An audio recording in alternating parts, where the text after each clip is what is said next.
లక్షర్పేట్ మున్సిపాలిటీలోని శ్రీ వాసవి కన్యక పరమేశ్వరి ఆలయంలో శ్రీరామనవమి సందర్భంగా ఆదివారం శ్రీ సీతారాముల కళ్యాణ మహోత్సవాన్ని ఘనంగా నిర్వహించారు. ఆలయ కమిటీ సభ్యులు వాసవి మాత ఆలయ ప్రాంగణంలో ఏర్పాటు చేసిన కళ్యాణ మండపంలో ఉదయం 10:30 తిరు కళ్యాణ మహోత్సవం జరిగింది. మధ్యాహ్నం అభిజిత్ లగ్న కళ్యాణం జరిగింది అని ఇక్కడి భక్తులు తెలిపారు. రాముని కళ్యాణం అనంతరం అన్నప్రసాద వితరణ కార్యక్రమం జరిగిందని కమిటీ సభ్యులు తెలిపారు. ఆలయ కమిటీ సభ్యులు మాట్లాడుతూ మా వాసవి మాత ఆలయంలో సీతారామచంద్రుల కళ్యాణం నిర్వహించడం చాలా సంతోషంగా ఉందన్నారు. ఈ కార్యక్రమంలో కమిటీ సభ్యులు నల్మాస్ కాంతయ్య, మైలారపు సుధాకర్, సుదర్శన్, తాటికొండ శ్రీనివాస్, భక్తులు, మహిళా మాతలు తదితరులు పాల్గొన్నారు. ఫలదాన కల్పోక్త ప్రకారే ముహూర్తే సావధాన సులగ్నే సావధాన లక్ష్మీనారాయణస్య చింతన సావధాన.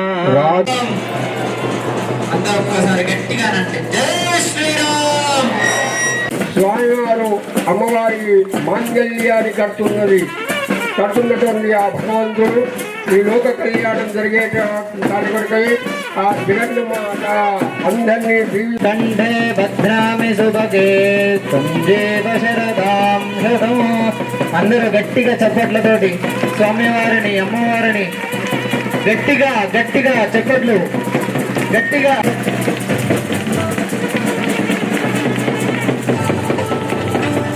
అయం మహోత్సవ స్థానామత్యంతానుకూల్యతా ఫల సిద్ధిరస్తు.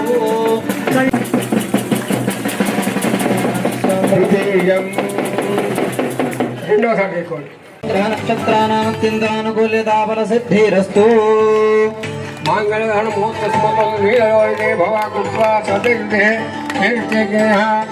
అక్షికారోపణం కుర్యాదు. ఇద్దరు అక్షింతలు చేతబట్టుకొని ఇక్కడనే పోయాలి చీరమే.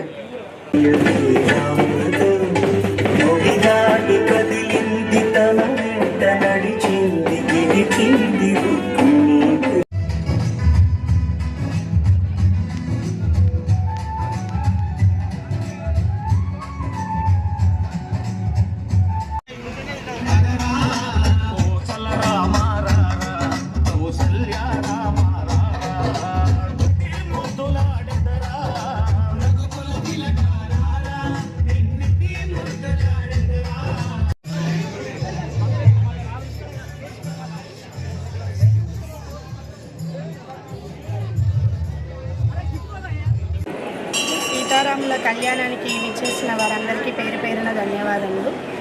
ఈరోజు మనం శ్రీ వాసవి కన్యక పరమేశ్వరి ఆలయం లక్షపేటలో సీతారాముల కళ్యాణాన్ని ఘనంగా జరుపుకుంటున్నాము. ఇక్కడికి వచ్చిన వారందరికీ శ్రీరామనవమి శుభాకాంక్షలు. సీతారాముల కళ్యాణం అంటేనే లోక కళ్యాణం. లోక కళ్యాణం కోసమే ప్రతి ఏడు సీతారాముల కళ్యాణాన్ని మనం అందరం గ్రామంలో జరుపుకుంటున్నాము. ఇక్కడ కళ్యాణాన్ని జరిపించడానికి ముఖ్యంగా కారణం ఈ ఆలయ కమిటీ వాళ్ళదే. అసలు వాళ్ళదే మొత్తం జరపడానికి రీజన్. వాళ్ళ వల్లనే మనం ఇంత ఘనంగా ఇక్కడ జరుపుకోగలుగుతున్నాము. వీళ్ళు ఇదే కాకుండా గణేష్ నవరాత్రులు, దుర్గామాత నవరాత్రులు, ప్రతి ఒక్క కార్యక్రమాన్ని వీళ్ళు ఇక్కడ ఘనంగా జరిపిస్తున్నారు. ఎప్పుడు ఇలాగే ఘనంగా జరిపించాలని కోరుకుంటున్నాను.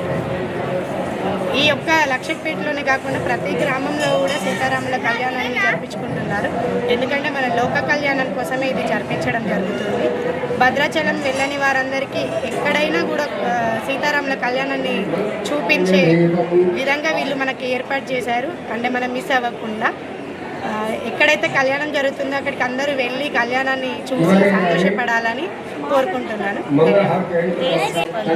శ్రీరామనవమి శుభాకాంక్షలు. దేశంలోని ప్రజలంతా సిరి సంపదలతో, సంతోషాలతో ఉంటే అది శ్రీరామ రాజ్యం అని మనందరికీ తెలుసు. స్వాతంత్రం వచ్చిన తర్వాత మన గాంధీజీ కూడా రామరాజ్యంగా మన దేశం వర్ధిల్లాలని చెప్పారు.